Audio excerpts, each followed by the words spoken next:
This is Fox 5 News at 10.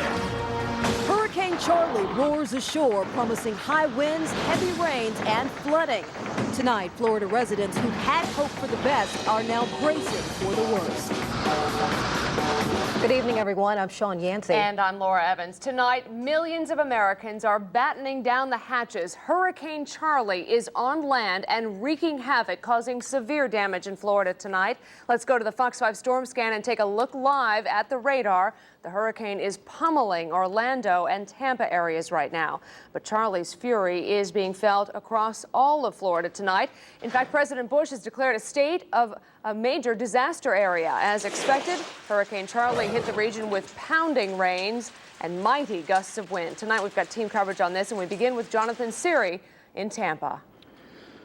Charley remains a hurricane and is wreaking havoc in central Florida. In the small town of Lake Wales, heavy winds damaged the roof of a nursing home, forcing the evacuation of 300 residents. Charley did spare the city of Tampa, but earlier today took an unexpected turn to the east, striking southwest Florida with a vengeance. It was a nightmare scenario come true. Hurricane Charley took an unexpected turn, striking the Florida coast farther south and with more intensity than forecasters had originally predicted. At approximately 3:45 p.m., the eye of Hurricane Charley came ashore very close to Sanibel Island and then into Charlotte Harbor as a 145-mile-per-hour maximum sustained wind, Category 4 hurricane. Making landfall in Charlotte Harbor, the most powerful storm in Florida since Hurricane Andrew, is working its way across the state, leaving a path of destruction in its wake, and officials trying to predict what's next. Hurricanes aren't linear thinkers. They don't act linearly. They are fierce weather systems that don't go exactly where a computer model will suggest that they go. In fact, other parts of the state, including Tampa, where the eye was originally expected to hit, went relatively untouched. But Charley's powerful winds whipped through the small city of Punta Gorda, causing extensive damage to the surprise of both residents and storm experts. Hurricane forecasting is not a perfect science. There is an uncertainty to those forecasts, and we must respect Mother Nature. This evening, the eye of the storm passed by the city of Orlando, where sustained winds were clocked at 77 miles per hour. In Tampa, Jonathan Siri, Fox News. Now, before hitting Florida, the hurricane crossed Cuba and Jamaica, killing 4 people and destroying dozens of buildings. The Fox 5 Storm Force is watching Charley's every move tonight because it could be headed here. For the latest on Charley, let's go down to our weather center now, where Fox 5 meteorologist Gary McGrady has been tracking the storm. Gary, we understand it's been downgraded now a bit? It has been. It's weakened quite a bit. I mean, keep in mind the eye of this storm now has been over land for quite some time, and it's now down to about 90-mile-per-hour sustained winds. That makes it just a Category 1, but not just a Category 1, a very strong Category 1. Let me go storm scan and show you right now. We get a very good idea what this is happening. Moving into Orlando, it was holding on to its eye. As you see here, notice the little eye right up into Orlando. That's the strongest part of this hurricane. It moves out of Orlando now, closing in on Daytona Beach. And yes, it does look like it's going to emerge back into the Atlantic now, with the possibility of strengthening even more. Satellite picture will show you in motion here what we saw today. It's a fairly small hurricane now, Charley is, and in terms of rainfall, that's the good news. You see the cloud tops here, the very, very bright orange color. That's enhanced cloudiness. That's indicating where the strongest thunderstorms are, the heaviest rain. And again, that is all starting to get stretched out. And once it does move over the Atlantic, we're going to see a rapidly intensifying hurricane here. Winds now 90 miles per hour, movement north-northeast at 25 miles per hour. It's about 10 miles now to the north and northwest of Orlando. Here are the current watches and warnings. And if you notice the pink from, say, well, Cape Hatteras, North Carolina, right up into the Chesapeake Bay, that is a tropical storm watch that is going to be in effect for tomorrow. Right here, we could have tropical storm winds, maybe gusts up to 45 miles per hour tomorrow night and into Sunday morning as this storm gets closer to us. The actual precipitation totals, I think the heaviest rain will stay to the east of us, right along the shore, But right here in the district, if this particular hurricane continues to move along its forecasted path, we could have anywhere between 2 and 4 inches of rain. Again, 4 to 6 inches of rain possible to the extreme eastern sections right along the shoreline there. And that is through the day on Sunday. So still the potential for some flooding rains here. We'll talk more about its exact track when we could start to feel the effects of what is now Hurricane Charley down to the south. By the time it gets to us Sunday morning, it could still be Tropical Storm Charley. All right, Gary, thank you for the update. To give you some perspective here, the storm, Charley, was almost as powerful as Hurricane Andrew, which you may remember smashed into South Florida back in 1992 with 165-mile-per-hour winds. That storm killed 43 people and caused $31 billion in damage. And as you can imagine, Charley's arrival has caused travel troubles on the roads and in the skies. Tonight, nearly 2 million Floridians have been urged to leave their homes and head to safer ground. And up and down the East Coast, thousands are stuck at airports as airlines are forced to cancel flights. Fox 5's Bob Barnard surveyed the scene from Baltimore-Washington Airport. He's got this report. Some airlines tried to get ahead of Charley, announcing last night that flights to some Florida cities would be canceled today. For the airlines that played a game of wait and see, well, some of their passengers got the bad news the hard way. Brothers Nicholas and Mark Evich were supposed to be spending the night at Disney World. Instead, their father's on the phone trying to find the Carroll County family another way to get to their Florida vacation. Well, we just got here. We just found out that that flight had been canceled. So we're just, this is their first airline trip. So we were kind of hoping for a smoother ride. Melody and Andy Spears are also trying to get to Central Florida. The Fairfax couple is on their honeymoon. Well, we were originally scheduled for one of the last flights out of Baltimore to Orlando, and they canceled those flights, so we rescheduled for the 6:10, which got canceled. So now we're jumping around, and we're down in Fort Lauderdale if we can get standby on this flight, and then we'll rent a car and go up to Orlando for the rest of our honeymoon. So Hurricane Charley has shut down runways in Orlando, Jacksonville, and Tampa, leaving countless passengers stranded at all 3 Washington area airports. Southwest Airlines forced to ground 10 flights from BWI to Florida. Vanessa Kramer had to pack up and head back to her home in York, Pennsylvania. We've been calling all day long, and they said no, their flight is on schedule. They canceled it as I'm standing in that check-in line, literally at the same time. The Skycaps tell us most passengers stranded by Charley have taken the disruption in stride, but there have been exceptions. Our supervisor was just out here, and we had a guy threaten him and say he wanted to see his supervisor, and he was telling him, we're not the pilots. Southwest Airlines officials say they're planning to resume normal operations to Orlando, Tampa, and Jacksonville in the morning, but will first need to reevaluate matters once Hurricane Charley leaves Florida. At BWI, Bob Barnard, Fox 5 News. Authorities in Tampa have announced their airport will reopen at 6 o'clock tomorrow morning. No word yet on the status of other airports in Florida shut down because of the hurricane.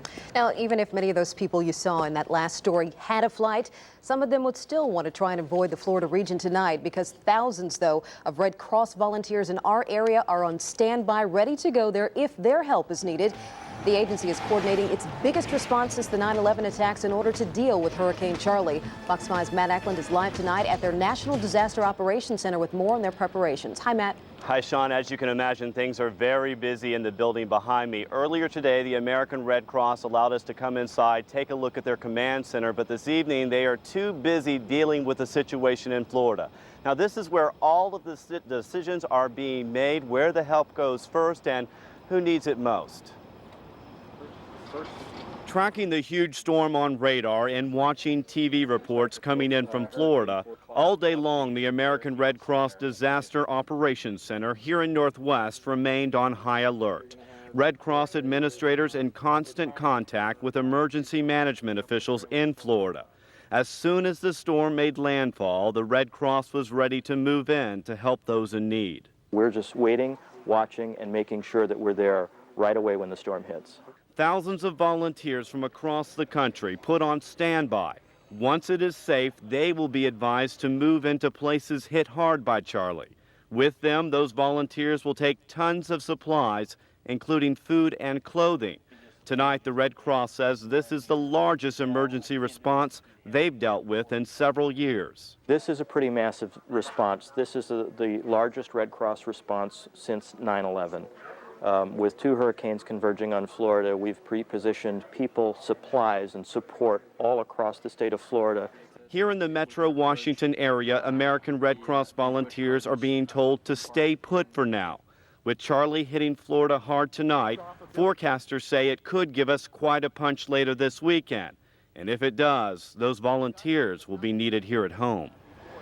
Now, we are told that the command center will remain open around the clock as that storm heads north. Officials here at the American Red Cross say if the storm does hit other areas of the country, they have personnel in place to handle the situations, not only in Florida, but anywhere else. Live in Northwest, Matt Ackland, Fox 5 News. Sean. They're going to need all the help they can get. Matt, thank you. If you would like to help out the Red Cross, help some of those people that were hit hard by Hurricane Charley, you can call the Disaster Release Fund. The number's there on your screen, 1-800-HELP-NOW. And you can bet we are continuing to watch this storm very closely. Fox 5 has continuing coverage of Hurricane Charley. We are on the flood watch in our area. Karen Myers now with shopkeepers hoping to stay dry. Sean, everyone here in Old Town is on pins and needles awaiting this storm. They hope that these sandbags are the answer. That's coming up.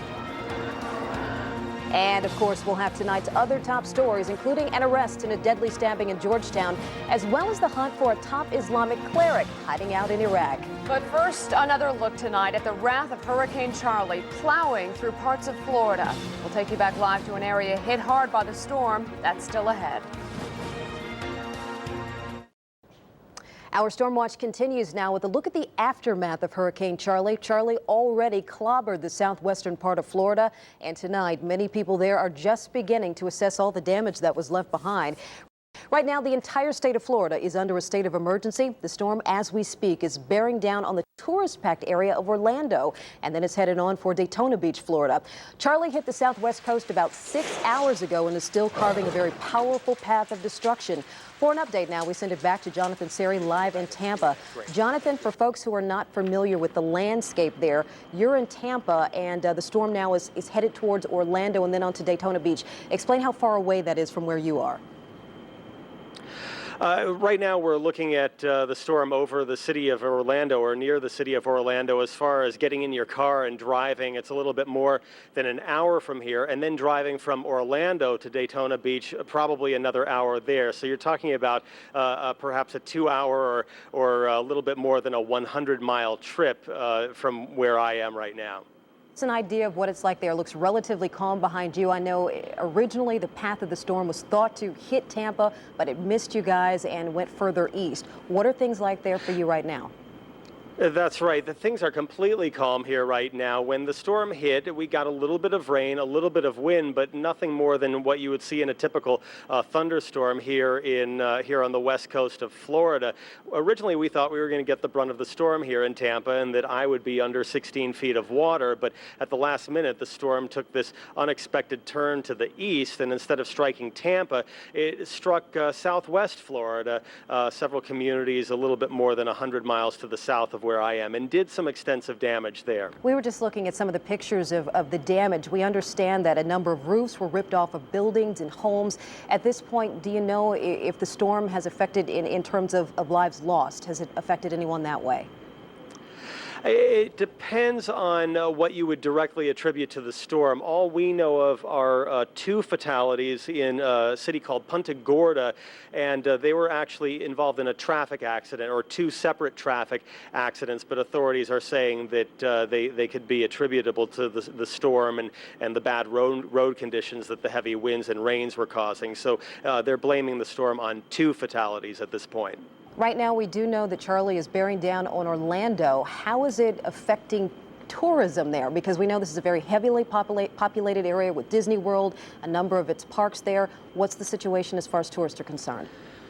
Well, early this afternoon, Disney World shut down, as did the other theme parks in the Orlando area. So the tourists were essentially stranded there with nothing to do but hunker down in their hotel rooms. And I'm sure they're in their hotel rooms right now because they're clocking 77-mile-an-hour winds with gusts in excess of 100 miles an hour. Now, in addition to the usual tourists that you find in the city of Orlando, you're going to find those hotels packed with evacuees from Tampa. When they thought that the hurricane was going to strike here, many people left Tampa for Orlando, thinking that things would be safe over there. Very ironic. Ironic indeed. Jonathan Seri live in Tampa, Florida for us tonight. Thank you. And by the way, we should mention, in fact, the last time Disney World closed for a hurricane was back in 1999 when Hurricane Floyd hit. Charley is coming on the heels of yet another deadly storm. Tropical Storm Bonnie spawned several tornadoes when it moved through the eastern North Carolina area late this afternoon. Late yesterday, at least 3 people died, including 1 child in a trailer park in Rocky Point. Dozens of other people there were hurt. And as we know, Sean, Bonnie came through our area without much of a problem, but the effects of Hurricane Charley are still to come. That is triggering flooding fears throughout the metro area tonight. Many residents of Old Town Alexandria are veterans of previous storms, and tonight they are getting ready, as they have before, for those rising waters from the Potomac. We continue our storm coverage now with Fox 5's Karen Myers in Old Town. Karen? Laura, you know, by the looks of it, with all these people out here enjoying the nice night, strolling the street, listening to music, eating outside, you never know that a big storm is headed our way. But if you look more closely, you'll see some of the preps, like these sandbags piled up outside almost every business and home here in Old Town. Few people are taking any chances. Mary Peters stocks up on sandbags provided by the city of Alexandria. After Isabel, we're a little shy and kind of concerned that it could happen again.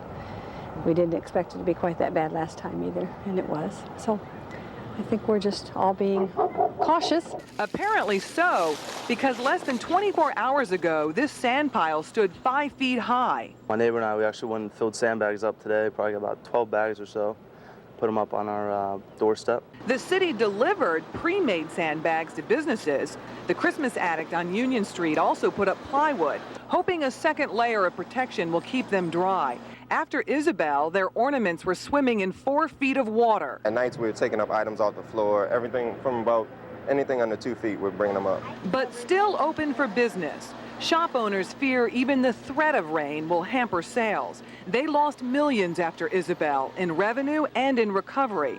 The water came up to the CD shelves at Olson's Books and Records. They removed the carpet and never replaced it, a move that could work in their favor this go-round.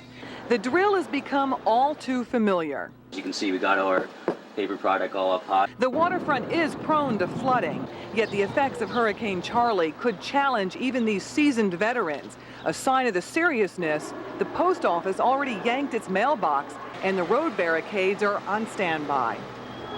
Now, the big concern here is tomorrow night at 8:30. That's when high tide hits. The combination of tidal flooding and continuous rain could put Old Town underwater again. But right now, I mean, check it out. There are a lot of people out enjoying the nice summer weather while they can. Laura? Yeah, calm before the storm, and these people have been through this before many times. Karen, thank you. Now, if you live in Alexandria, you can fill sandbags at 500 South Union Street. Sandbags themselves are also available at the intersections of Pitt and Gibbon and at Commonwealth Avenue and Reed Avenue. No word yet whether this one is weather-related, but an underground sewage leak is being blamed for this massive sinkhole at Richard Montgomery High School in Rockville. Take a look. Sky Fox captured these pictures of the earth collapse, and as you can see here, a portion of a tennis court was actually swallowed up here. Engineers have been called in to figure out how to fix it. A sewer backup in one Montgomery County community has finally been fixed, but tonight residents are still dealing with the stinky situation. Basements remain soaked with raw sewage, and so far sanitation workers have been slow to respond. Fox 5's Maureen Ume tells us this stroke of bad luck for residents is making coping with the big mess more difficult this Friday the 13th. Hey, don't do that. This is what some residents in the Lay Hill Square townhome community in Silver Spring woke up to this morning. Sewer water bubbling into their basements from drains and pipes. But this stench is terrible. The contaminated water soaked everything it touched, destroying carpets, furniture, books, and more. Now homeowners like Abdul Kamara are left with quite a mess and concerned for their health and safety. Well, I'm worried about fungus, disease or whatever you could think about. Washington Suburban Sanitation Commission officials say a huge grease blockage located somewhere in this drain is to blame for the sewer backup. They say it's not an uncommon problem, but it can be hard to correct. It took crews several hours to relieve the blockage here. Now residents have a big cleanup on their hands. WSSC officials are sending crews out to help, but some homeowners say they've been too slow to respond and are taking matters into their own hands, hiring their own cleanup crews to do the job. I mean, I want them to tackle the problem as soon as possible because of bacteria or any other issues. Bro and some of her neighbors are anxious for things to get back to normal, hoping never to have to wake up to a mess like this anytime soon. Definitely Friday the 13th. It's been a horrible Friday. In Silver Spring, Maureen Ume, Fox 5 News. Oh, we hope they get some help soon. Now, in addition to that grease blockage you heard Maureen mention, neighbors say they also believe recent heavy rains may have also played a role in their sewer backups. Now, here are a few things that you can do to prevent the sewers and storm drains in your neighborhood from flooding. Clear leaves and debris away from those outside grates. Also, make sure your downspouts flow away from your home, and talk to your plumber about installing a sump pump. Coming up. When it comes to politics, President Bush and John Kerry are at opposite ends, but today both were campaigning in the same city. And New Jersey's governor is stepping down, but some say not soon enough. Opponents say he is unfit for office, but the governor's aides say he is the victim of a smear campaign. We'll be right back. It's a 2-hour cops marathon that will test stamina, aim, and strength. Ew. The Cops of Fun. Saturday at 8 on Fox 5. Hyundai's winning streak summer clearance is...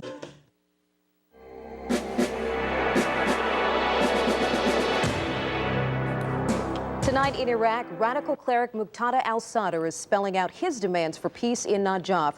Al-Sadr says he wants U.S. troops out of the city and the freedom of his captured militiamen. The fighting in Najaf, meantime, is stopped as both sides negotiate a ceasefire. Meantime, al-Sadr remains holed up in a mosque said to be one of the holiest sites in Shiite Islam. Coalition forces are stationed outside but have promised not to storm the site. Tonight, flags are flying at half-staff at Andrews Air Force Base in honor of a local man lost in Iraq. 49-year-old Rick Albright was killed in a mortar attack at a Kirkuk Air Base. The Waldorf man had a long career with the Air Force, both as a member of the sworn military and in recent years as a civilian. Fox 5's John Henrahan reports Albright volunteered to go to Iraq. Flowers piled up throughout the day at the Waldorf, Maryland home where Rick Albright and his wife lived. For the past 2 years, Rick Albright held a job at Andrews Air Force Base as an agent for the Air Force's Office of Special Investigations. As an expert polygraph operator, Albright did security screening examinations and sometimes supported other federal and military agencies which needed his skills. Rick Albright joined the Air Force as an enlisted man in 1977 and served a 20-year career, earning a college degree in criminal justice and retiring as a master sergeant. He liked polygraph work and took a civilian job with the Air Force upon retiring, coming back to Andrews in June of 2002. Colleagues say he volunteered to go to Iraq and had been there about 2 months. Rick Albright was killed in action Sunday when the U.S. Air Base in Kirkuk was attacked by either rockets or mortars or both. He is survived by his wife, 2 adult daughters, a son-in-law, and a granddaughter who was born right around the time Rick Albright volunteered to go to Iraq. John Henrahan, Fox 5 News. Rick Albright's 2-month-old granddaughter was christened today at a memorial service for the war veteran. An arrest tonight in a suspected gang murder in Prince William County. Wilfredo Montoya Barresi is accused of shooting a man to death at a Manassas townhome Wednesday night. Police say the killing appears to be related to the MS-13 gang. The 25-year-old Montoya Barras is charged with first-degree murder. He's being held without bond until a hearing next month. A suspect is under arrest tonight for the fatal stabbing of a Maryland man in Georgetown. 32-year-old Keith Marcus Watson was walking with his friends on M Street last weekend when he bumped into another man. Police say words were exchanged and Watson was stabbed and killed. Today, 26-year-old Corey Magruder of College Park turned himself into D.C. police. He is now charged with second-degree murder. Changing gears a little bit now. Did I see you drinking tea earlier tonight? You did indeed. Laura. But I'm not warming up for anything. Laura and dozens of other folks out there may be drinking some hot tea this weekend. Why drink tea, you wonder? Well, yeah, there's just 5 days to go before those American Idol auditions. They want to get those vocal cords warmed up. But Simon and Paula are not the only ones that are looking for talent in D.C. We're going to tell you why the district is becoming a hot spot for some new music and how you can get on board. And finally,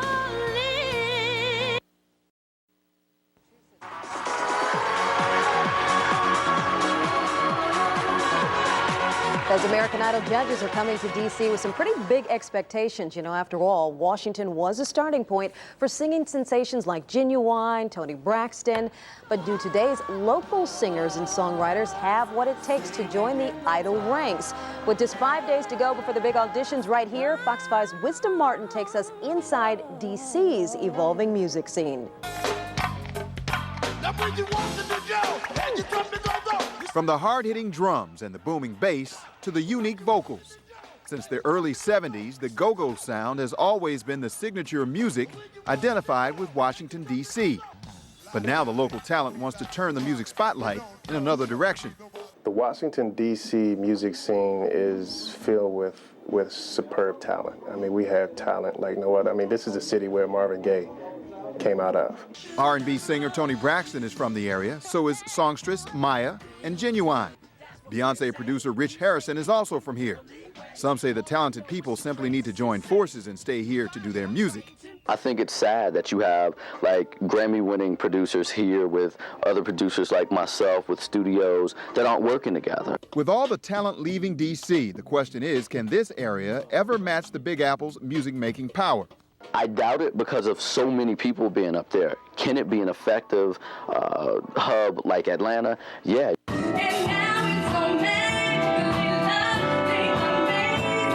In fact, a lot of the up-and-coming artists like Deborah Bond are choosing to come to Washington, D.C. instead of New York to kick off their careers. In my opinion, I think there's so much going on in New York that it's so easy to just get lost in the mix. I think in this area, we do have a nice, solid art scene, music scene, but because it's not like New York and it's so busy and there's so many people, it's so much easier to stand out here and to get discovered here. We keep alive live music, live instrumentation, as far as like your listen bands, your Chuck Browns, and all that type of situation. So DC definitely has a strong heartbeat for music. It's just that just recently we're starting to get the voice that will it actually expands. Most local musicians believe eventually it will happen, and D.C. will become more than just the home of go-go. It could be the next music hotspot for all kinds of music. Wisdom Martin, Fox 5 News. Speaking of up-and-coming stars, DC's American Idol 4 auditions are coming up next week. They will be held Wednesday, August the 18th at the Washington Convention Center. And hey, we have some good news for you. Parking will be available at RFK Stadium beginning at 5 a.m. Monday the 16th. It'll cost you $5. For more details, you can log on to idolonfox.com. Operating costs apparently too much for one airline. Another bumpy ride for U.S. Airways. Sagging finances may lead to another bankruptcy filing. That could force the Arlington-based airline out of the skies. Fox 5's Karen Gray Houston has the latest. Some passengers are booking more tickets on U.S. Airways these days, but that's not necessarily a good sign for the airline, especially with speculation the airline may be dangerously close to a collapse. Since I saw that, I'm going to try burning up my frequent flyer miles now. U.S. Airways is working desperately to cut costs. It needs some $800 million in labor concessions from pilots, flight attendants, ticket counter agents, and other employees. As a traveling public, I'd be concerned the level of service, the level of performance, because, unhappy employees don't perform well. The pilots union at U.S. Airways commissioned the report that says the carrier will fail within the immediately foreseeable future. In a statement, the Airline Pilots Association says it is not commenting publicly on the specifics of the report, other than to say that we do not disagree in principle with the conclusions reached by our investment banker. Worst case scenario, let's say U.S. Airways has to liquidate. If the airline has to shut down its D.C. operations, it would cost some people their jobs. But what about the effect on the traveling public? Other carriers will fill that service void very, very quickly. So as far as travelers are concerned, there'll be other airlines operating on those routes. It doesn't take an analyst to figure that out. They'll go out of business and somebody else will take the gates, and it'll have no effect on me in the long run. There'll be a week there where it gets ugly. U.S. Airways isn't commenting on specifics, just says it is in the best interest of the company and employees that we quickly reach consensual agreements with all of our labor unions. The fundamental question for many people is, including the creditors, is U.S. Airways worth more dead than alive? At National Airport, Karen Gray Houston, Fox 5 News. Aviation experts say it's overhead costs, like too many hubs and competition from smaller independent airlines that are dragging down big carriers like U.S. Airways. We're going to have much more in our big story tonight. Of course, the weather, Hurricane Charley still barreling up the state of Florida. Well, these are some pictures of the storm right now. It could be headed our way. Gary, Charley on track to head up the East Coast? Sure is. We will see nothing like that, but we may just get a little bit of taste of Charley before it's all said and done. We'll have details coming up in your complete Fox 5 forecast. Stay with us. You're looking at video right now from Port Charlotte, Florida. Hurricane Charley barreling across the state right now with heavy winds and heavy rains, winds up to 145 miles per hour at one point in time. At last count, 2 million people were ordered to evacuate, some 700,000 people without power right now. Damage there is estimated to be in the billions of dollars. President Bush has declared parts of Florida major disaster areas. And we know tonight also 2 people killed in that storm as well, traffic-related accidents. And now the big question I guess we're all wondering is, as that makes its track, is it going to affect us up here? It sure could if it stays in line. Let me just tell you something, too. I tell you what, 145-mile-an-hour winds can blow a car right off the road, if you're just wondering about that. And the highest wind gust I saw reported down there today was about 127 miles per hour. Now then, we have some showers and some thunderstorms developing just to the south of us. Again, south of Fredericksburg. This looks like it's going to shift on to the east, though, but we still have a chance for some showers, especially down to the south overnight tonight. Look at some numbers right now. Temperatures are pretty much holding in the 70s across the area now. Very comfortable. It's not been a bad day at all, but the numbers are coming in like this. At D.C., it's 72 degrees right now, and then down to the south, the number is 75 degrees for Norfolk, and Richmond is 74 degrees. If I stand here, I hope I can get the temperatures to come up. There we go. Richmond is 74, Charleston is 62, Elkins is 59, Pittsburgh is 60 degrees. It has been a pretty nice day today, but that is all going to begin to change tonight and then for tomorrow, too, because we will start to feel the effects. There is a flash flood watch in effect for tomorrow and into Sunday morning for just about everybody here. If you're watching us, you have the flash flood watch in effect for you. And this is the satellite picture of Charley. It doesn't look too terribly impressive right now, but the winds are still up at 90 miles per hour, and that is good enough to have hurricane warnings in effect. So the hurricane warnings run all up along the southeastern coast. Notice the pink here from Cape Hatteras back up to the bay here, the Chesapeake Bay. That is a tropical storm watch. So by tomorrow afternoon and tomorrow evening, as Charley continues to move up to the north here, even though he's weakening, he will indeed begin to spread some tropical storm force winds into our neighborhood. Now then, here is the track from the National Hurricane Center, right now just on top of Orlando. Now, the next few hours, I think he will reemerge back over the Atlantic Ocean. That will give him at least a period of time to go ahead and strengthen back up a little bit and then come right on shore somewhere in the central sections of South Carolina, right up through North Carolina, and by Sunday morning, I think, the heart of what's left over from Charley will be spilling into the area. So right now in Orlando, briefly over the ocean, back up into North Carolina, and then by that period of time, it looks like right at a very weak tropical storm, just transitioning into a tropical depression. I think Saturday morning around here, we could have some wind speeds right around 40 to 45 miles per hour and plenty of heavy rain.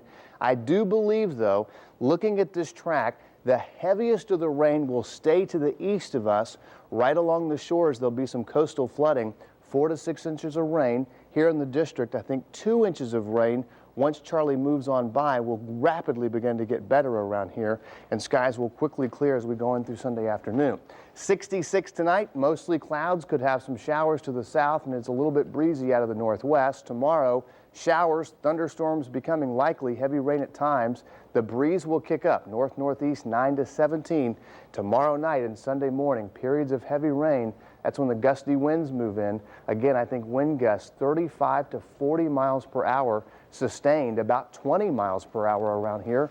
Once Charley and the remnants of him is moving through. Here's a look at your 5-day forecast. Once we get through the weekend, things quickly look better. 78 tomorrow. Once again, heavy rain potential for flooding is there. If he shifts off coast, off the coast, we could be in good shape. All right. Thank you very much, Gary. Well, the question is, how is this going to affect the Redskins game tomorrow night, too? Uh-oh. Redskins. It is a wait and see. Lou Holder here with that answer. A lot of rain means running the football a lot. A lot of running the football a lot. Soggy Redskins and Panthers affair tomorrow night at FedEx, and that means the return of Stephen Davis. We'll hear from him. Plus, Tiger Woods, could he avoid missing the cut? His record cut streak in serious jeopardy. Did he make it? Find out on the other side. And now, Fox 5 Sports with Lou Holder. All right, Tiger Woods keeps insisting to anyone who will listen that his game is close to returning to championship form. Well, to the casual observer, he is close to the cut line. His record 128th consecutive cut-made streak clearly on the line today. But the shot of the day belongs to this man, Robert Gomez, on 17, the par 3, 223 yards, and oh, this ace helps him make the cut at 1 over. Speaking of cut, back to Tiger, in jeopardy because of drives like this on 5, and people straight into the drink. He'd bogey the hole and find himself 3 over par after 12 holes. But Tiger always seems to have something in the bag. After birdies on 13 and 16, Drano on 17, he'd keep the streak alive. 3 under 69 to finish even par. He's 9 shots back of your leaders, Justin Leonard and Vijay Singh. Tomorrow night, another in the many firsts for Joe Gibbs in his return to coaching. The first home game for the Hall of Fame coach. The remnants of Hurricane Charley will make it a wet FedEx debut, but Gibbs knows that the diehard fans he remembers from RFK haven't changed. I haven't been in this stadium, but I felt like that we've had a tremendous advantage at RFK because it was an older stadium, it was different, and the fans were close, and they were loud. And and I know they're going to, I know they're loud here too. We got a lot of them in there. So our fans, the one thing about being in Washington, I never question that. Are we going to have our fans, best I remember, I don't care what the weather was. It was jam-packed. I mean, I don't care how cold it was, raining, jam-packed every seat. And I always admired that about our people. All right, former Redskin Stephen Davis and the NFC champion Carolina Panthers are in town tomorrow. Davis, who has many friends still on the team, is making his first trip to FedEx since his departure over a year ago. Big Country does wish he had a chance to play for Joe Gibbs. It came a couple years too late, but I feel that he's going to get things turned around there, and hopefully we can see them in the NFC Championship game or something. How great is it going to be seeing him? Do you keep in touch with him a lot? I keep in touch. I talk to him all the time. And I know he's excited to come back in Washington because, this is where he started at. But, it's one thing to see him on the opposite side of the ball, but it's one thing to go out here and enjoy ourselves and have fun.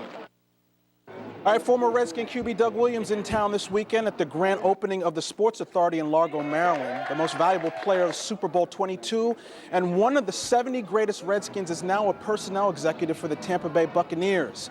Being at FedEx tomorrow working for another team will be a bit weird. My heart is still here in the D.C. area because I know what happened with me and to me up here and the fans here and how they cheered the Redskins and myself on when I was here. So it's a weird feeling, to be honest with you. When I got my parking pass to go to the game next on tomorrow night, I said, man, I'm going up there as a Tampa Bay Buccaneer, not as a Redskin. All right, the O's beat Toronto 4-0, 10 of the last 11 for the Baltimore Orioles. All right. That's your look at sports. Thank you.